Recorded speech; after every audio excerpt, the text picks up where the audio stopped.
कोई बात नहीं है, चलिए। मैंने आपको प्रीवियस लेक्चर में व्हाट इज फूड, दूसरा why do you need food, ये बताया था।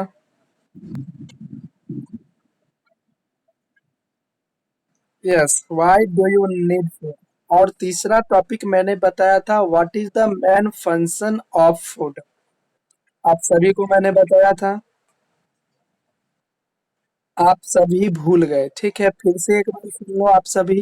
व्हाट इज फूड में मैंने बताया था any substance which contain nutrient that is called food. Yes. For example, यह पेन है, पेन में क्या न्यूट्रिएटिव सब्सटेंस अवेलेबल है? नहीं है, तो यह एग्जाम्पल फूड का नहीं है। जो सब्सटेंस में न्यूट्रिएंट अवेलेबल हो उसी को क्या कहेंगे? फूड कहेंगे। उसके बाद दूसरा पॉइंट मैंने बताया था why do you need food for stay alive, मतलब जीवित रहने के लिए फूड हमें जरूरी है। अब यस, अब तीसरा मैंने बताया था what is the main function of food. क्या आप बता सकते हो व्हाट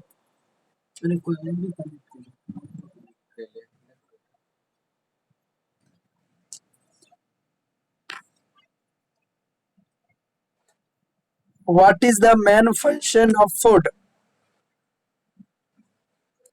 मैंने आपको बताया था, तो आप सी। यस, यस, मैंने बताया था आपको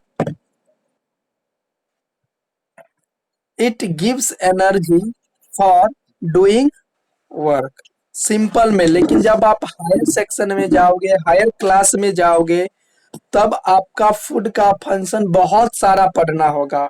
10 भी पढ़ सकते हैं, 5 भी पढ़ सकते हैं, लेकिन अभी आपको एक ही याद रखना है, the main function of food is that it gives us energy for doing work.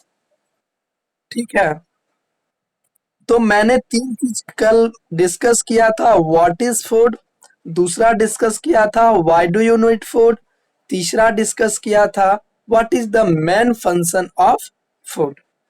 ठीक है, उसके बाद मैंने बताया था कंपोनेंट्स ऑफ फूड, बताया था कंपोनेंट्स ऑफ फूड का 3 लेवल है। पहला आ जाता है एनर्जी गिविंग फूड, दूसरा आ जाता है प्रोटेक्टिव फूड, तीसरा आ जाता है बॉडी बिल्डिंग फूड, बताया था। यस, अब आता है एनर्जी गिविंग फूड क्या होता है, what is energy giving food?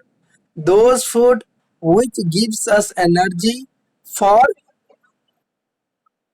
yes, for doing work, that is called energy giving food। वैसे फूड जो हमें एनर्जी प्रदान, यस, ऊर्जा प्रदान करती हो किसी भी कार्य को करने के लिए, वैसे फूड को हम क्या कहेंगे? Energy giving food. उसके बाद आ जाता है प्रोटेक्टिव फूड। अब प्रोटेक्टिव फूड क्या होता है, बता सकते हो? Yes, those food which protect our body from disease, that type of food is called protective food। From disease लिख लीजिएगा, those food which protect from disease, that type of food is called protective food. ठीक है, अब आ जाता है body building food. Yes, body building food,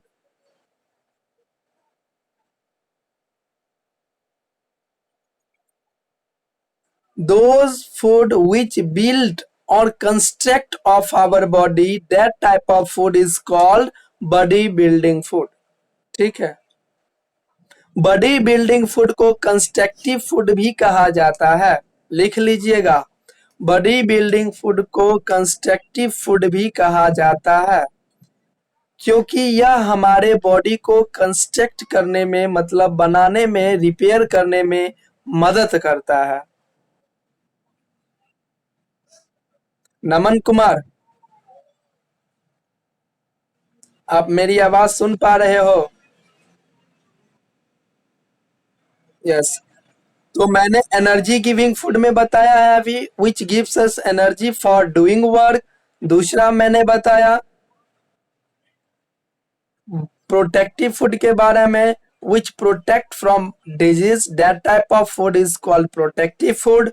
उसके बाद मैंने बताया body building food, which foods built of our body, that type of food is called bodybuilding.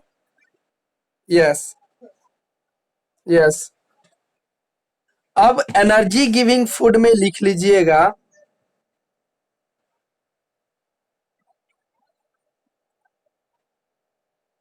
Yes yes, मैं अभी बता रहा हूँ, उससे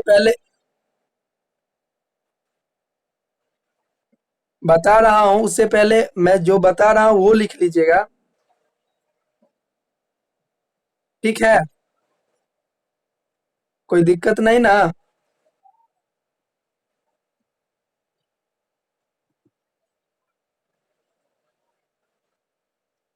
पहले लिख लीजिए यही। एनर्जी गिविंग फूड में लिखिएगा कार्बोहाइड्रेट और fats, there are two parts of energy giving food. पहला कार्बोहाइड्रेट, दूसरा फैट्स।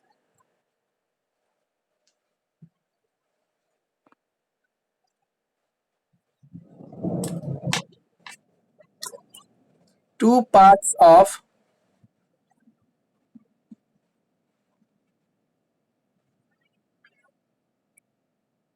यस।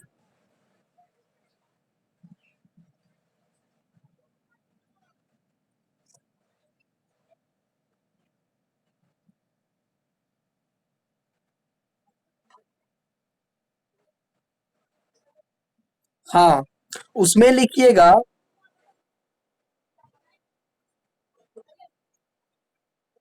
फैट्स और carbohydrate, carbohydrate and fats. Carbohydrate and fats.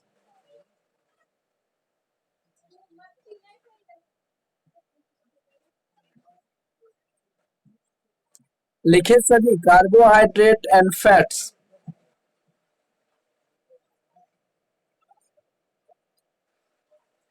लिख लिए? अब अच्छे से सुनिएगा, कार्बोहाइड्रेट क्या होता है, व्हाट इज कार्बोहाइड्रेट या व्हाट आर कार्बोहाइड्रेट्स। ठीक है। यस। सी फॉर सीरियल होता है, सी फॉर कार्बोहाइड्रेट होती है, याद रखने का तरीका आपका। C for carbohydrate, C for cereal. All the cereal collectively known as carbohydrate, जितने भी सीरियल हो गए उसी को क्या कहा जाता है? कार्बोहाइड्रेट। याद रखिएगा, जितने भी सीरियल हैं उसी को क्या कहा जाता है? कार्बोहाइड्रेट। अब एग्जाम्पल में लिख लीजिएगा व्हीट, राइस, मेज। यस, एग्जाम्पल में लिख लीजिएगा व्हीट, राइस, मेज।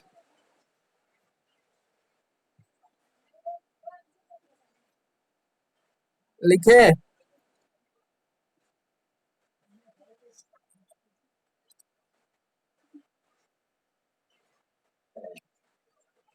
एग्जाम्पल में लिख लीजिएगा व्हीट, राइस, मेज। हम्म। अब उसके बाद आता है फैट।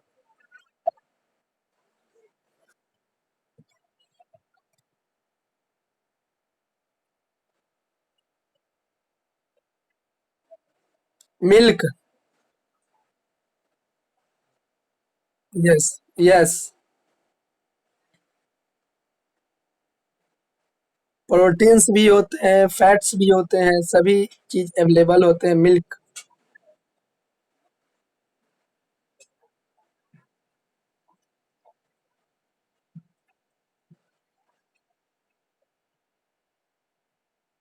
नहीं, आप जब हायर सेक्शन में जाओगे तो डाइजेशन ऑफ मिल्क पढ़ोगे, ठीक है।